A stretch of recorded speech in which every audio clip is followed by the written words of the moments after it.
Bienvenue sur cette nouvelle vidéo de la chaîne Investimo Performance. Ravi de te retrouver aujourd'hui. Si l'immobilier locatif t'intéresse, n'hésite pas à t'abonner à cette chaîne pour recevoir de plus en plus d'informations et améliorer tes rentabilités. Aujourd'hui, nous parlons d'investissement un petit peu alternatif. Nous parlons d'investissement dans les parkings et garages.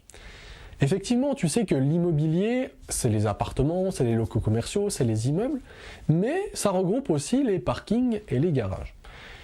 Nous n'en parlons pas forcément souvent sur cette chaîne, car nous sommes plus portés sur les locaux d'habitation, mais il peut être très intéressant dans certaines situations d'investir dans des parkings ou des garages.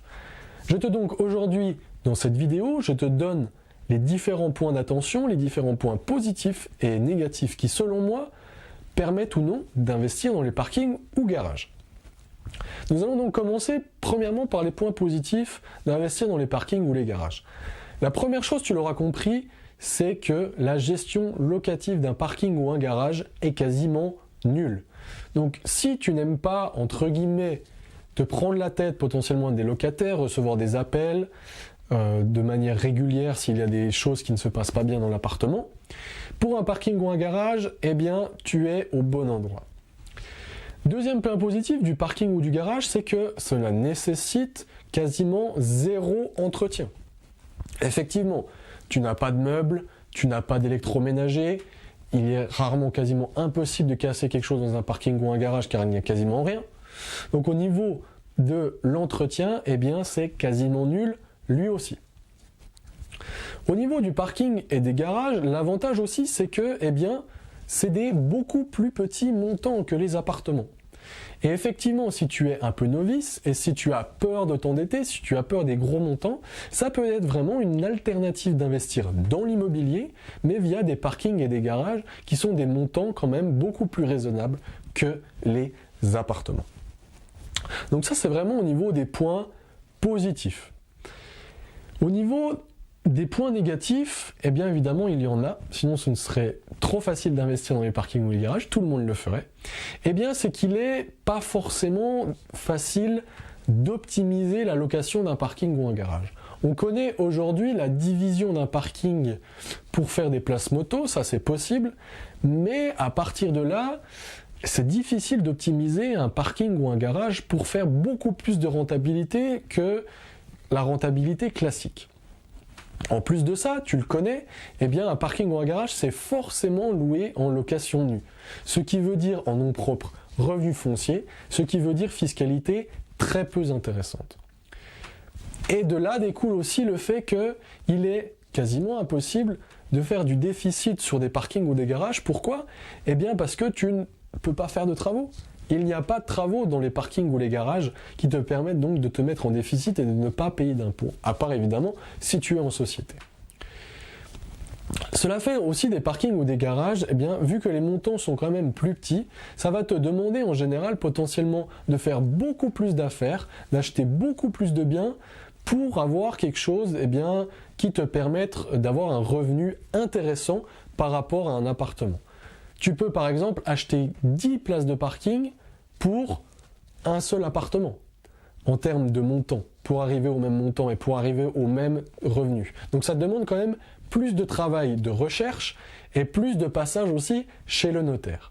Et en parlant de notaire, et ça aussi c'est un point négatif à y faire très attention, tu sais que les frais de notaire sont entre 7 et 8% à peu près selon le type de bien, le prix.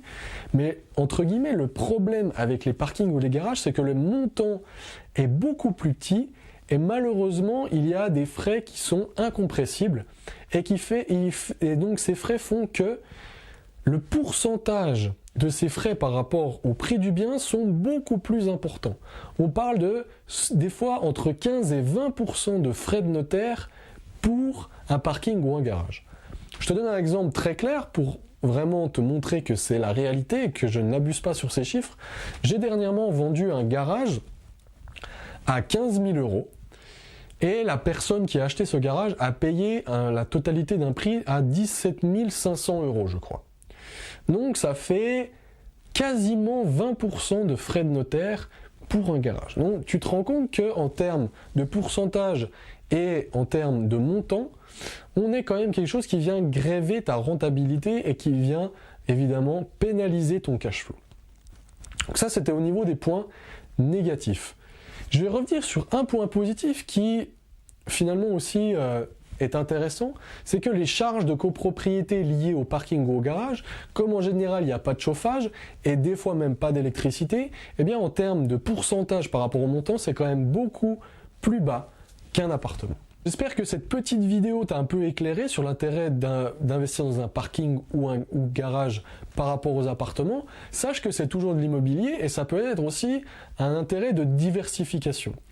La dernière chose que j'aimerais ajouter aussi, c'est finalement le potentiel de plus-value et le potentiel donc d'enrichissement patrimonial.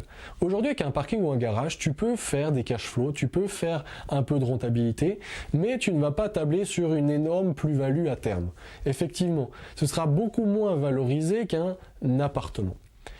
Et la dernière chose aussi que j'ajouterai aujourd'hui, c'est que, bon, ça, c'est plus une vision à long terme.